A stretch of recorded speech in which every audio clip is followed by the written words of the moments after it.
In this lesson, you're gonna create your first Node.js project. This project is gonna be bookstore management system. We're going to manage the inventory of our bookstore, okay? So to create a new project, just go to any folder that you want and create a new folder and name it with the name of your project. In our tutorial, our first project that we're gonna build is gonna be inventory management system. Or we can make it shorter. Let's make it inventory management, like this. Now let's open our folder inside our code editor. So here, our VS Code, let's open it and drag and drop our folder inside it.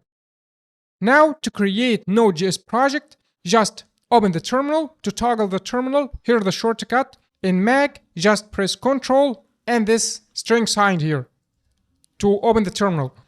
You can check the command on your device, or you can drag and drop it from here, but it's better to know the shortcut for it. So here, I can drag like this and run this command, npm init. This command allows you to create a new Node.js project, but he will start an interactive setup.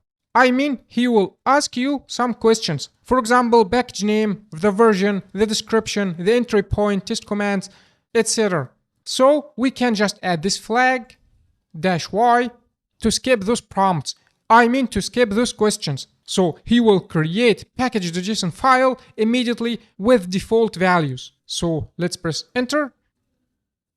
Now, if you check your folders, you're gonna see a new file here called package.json.